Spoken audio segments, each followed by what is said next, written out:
this team stinks. Get rid of everybody, okay? Get rid of the coaches. You can get rid of Shane, the GM. Get rid of I'm sick of this too. I would much rather have a team full of Gunnar Olszewskis, which, okay, he got hit so hard his head popped off last night. But I would much rather have a team full of Gunnar Olszewskis and Isaiah Hodginses than these overpriced big babies like Abdul Carter, Malik Neighbor. I mean, what is it with these guys? Like, what? Oh, I'm sorry. I know what these guys want. Like, they think they're getting drafted. Like, Abdul Carter got drafted number 3 overall, right? And Malik Neighbors got drafted, what, number 5 overall? Like, what do you think? You're going to a great team?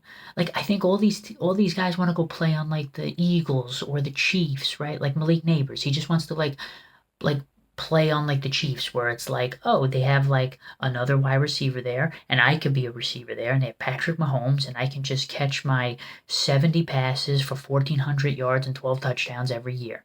Like that's what he wants. Same thing with Abdul Carter. He doesn't care about the game. All he cares about is, oh, well, I want to be a guy who gets like 15 to 20 sacks every year.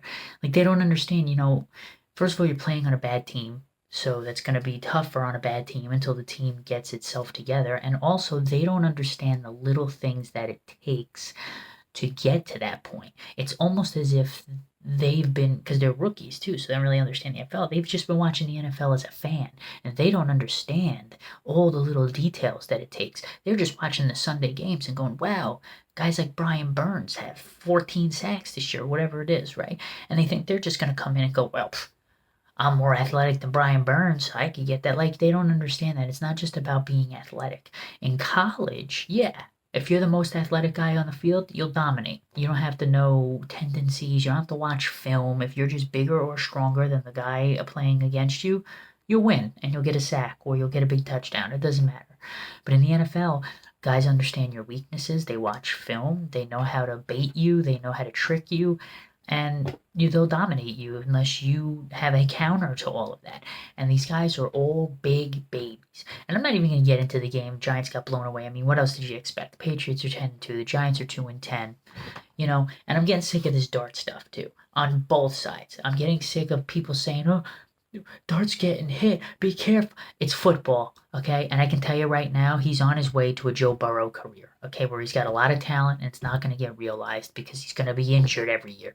So, as Giants fans, just accept it. Just accept that every year he's going to be injured. Hopefully, for not the whole year, but for at least 4 to 5 games a year, he's going to be injured. Just accept it, and you'll be a lot happier, okay? So that's on the one side, okay? You got to let him play his game. He's going to get hit. This isn't baseball where nobody gets hit. On the flip side, I'm tired of Dart. What's with this like dancing around, right? You want to talk about Brian Burns pretends like he's Spider-Man? Jackson Dart looks like he's Spider-Man back there, just dancing around. Like, guy, that's it, okay? If you don't find a receiver within 4 or so seconds, ain't nobody's getting open. Throw the ball away. All right, he's hanging out back there. Like the one play, held the ball for like 8 seconds. Nobody got open, and then he runs and gets back to the line of scrimmage. Wow, you could have just threw the ball away. It saved a lot of time. So, so I'm starting to get over Jackson Dart. Trade all these guys, okay? Because we can never get a player that's just good and a hard worker and a net benefit to the team, at least in the draft. Maybe on free agency, like Brian Burns has been that guy, and a few others. Cam Scatterboo is the only one in the draft. Again, I'll take a guy like Cam Scatterboo, right? It seems like all the guys who aren't quote unquote that talented in terms of skill are the best guys on the team, right? Nobody thinks Cam Scatterboo is super fast or super strong. Best running back on the team. Okay? Gunnar Olszewski, Isaiah Hodgins, some of the best players on the team, which I guess says a lot about the team. But I'm tired of these big babies and Malik Neighbors because here's the problem too that nobody talks about. These guys come from winning programs and they're used to being the best guys on the field, right? Malik Neighbors, probably best guy on the field in high school, won all the time. Best guy, one of the best guys on the field in college, won all the time. Then they get to the NFL and it doesn't matter. You're not the best anymore. Okay, everybody's kind of equal. So now you're not used to being the best guy on the field and you're not used to losing.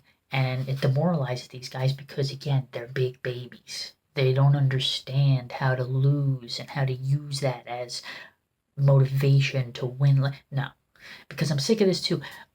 Yes, it's the coaching, and Kafka made some ridiculous decisions. If I was Kafka, I'd be like, listen, there's no punting.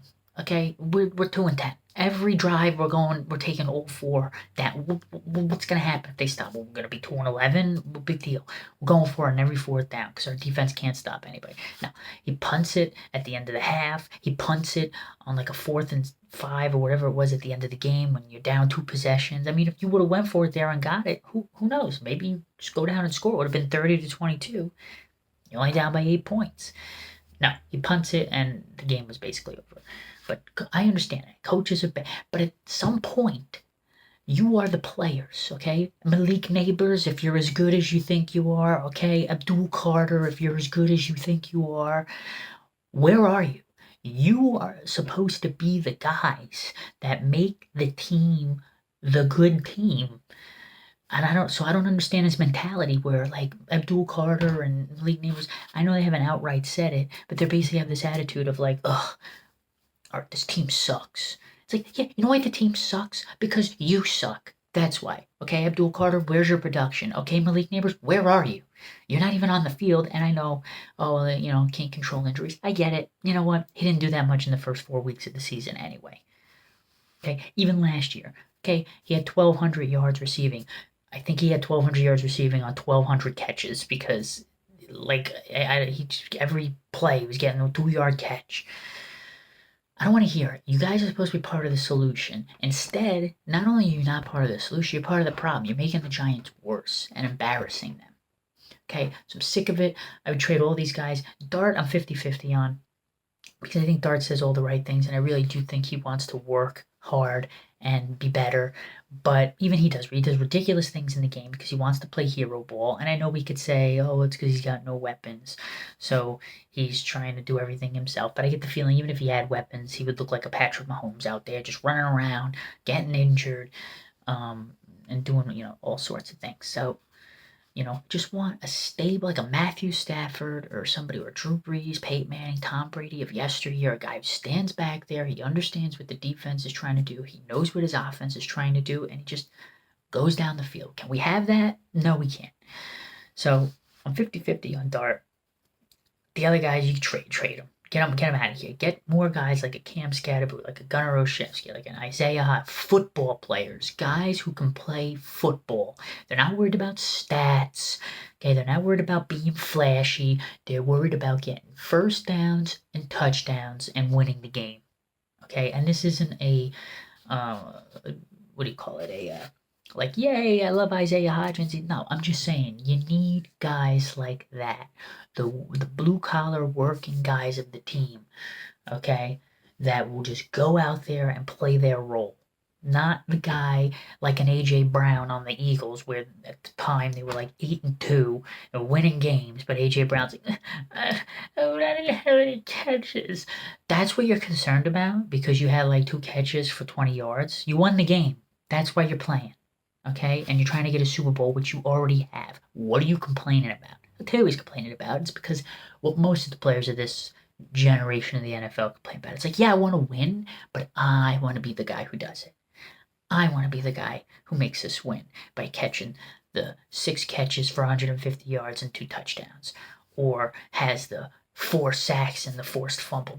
I want to be the guy. So I don't really care if we win if I don't get my stats. I want to get my stats because getting stats makes me known. People like me then, and I get paid the big bucks.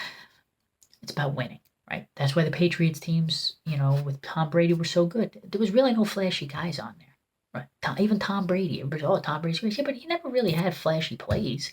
You never really saw him making Mahomes-like plays. He just very methodical. He knows where the open guy is. Hit him, hit him, hit him. The only flashy player they had that was close to a flashy player they had was Gronk. That's it. Everybody else, Julian Edelman, Wes Welker, and Randy Moss for those 2 years they had him. 2. In the 20 years that Tom Brady was there, or 19 years, whatever it was, they had 2 flashy players. Everybody else, it was like nameless, faceless guys that just knew to be in the right spot at the right time, did their job, caught their passes, made their sacks, or, whatever, they ran the ball. and they won 6 Super Bowls on that Patriots team. So, but you know what? Don't follow the most winningest team. And I know, it was a lot of Tom Brady. That's why. Yeah, it was. It was a lot of Tom Brady too, because he went to the Bucks and then won another Super Bowl. But there are pieces of the formula there that you could still borrow and make it part of your team. So I'm over these guys. I mean, obviously, I'm over the season. It's done. But I'm over all these guys. Forget the defense. Get rid of all of them. I've said this in the past. Can we just treat the Giants as if they were an expansion team and we just get rid of all these players and we just start over? You know, you just start over as an expansion team and you get, free agents. And I think the NFL gives you a few extra like picks to try to fill out the team. And we just start over. 'Cause this is ridiculous. Tired of watching this. Again, if there's too many problems and this led to this, and now we have that. I mean, come on, the kicker, who kicks the ground? Who kicks? I've never seen that in my life, and I laughed because it was hilarious. And I went, "There it is. There's the big thing that happens in this game that's never happened before. Never seen a kicker do that. Never, because the ball moved. First of all, you better get glasses because it didn't really move. And secondly, okay, so don't kick it at all. What I've seen most kickers do is when they don't like the way the ball looks or whatever, like let's say the laces are wrong, they just stop, and then the punter knows, oh shit, he stopped. I'm gonna, roll out and do something. No, he goes to kick it, and then his foot hits the ground. Like he doesn't even, like I've never even seen a high school kicker do that. This is who we have. Meanwhile, every other team has a guy that basically you could get the kickoff, you could just knee it 3 times, then kick an 85-yard field goal to get 3 points. But we have a guy. We had a guy who can't stay healthy. Then we have a guy who can't make extra points. And now we have a guy who can't even kick the ball. So we're going backwards. I don't get it. Get rid of everybody.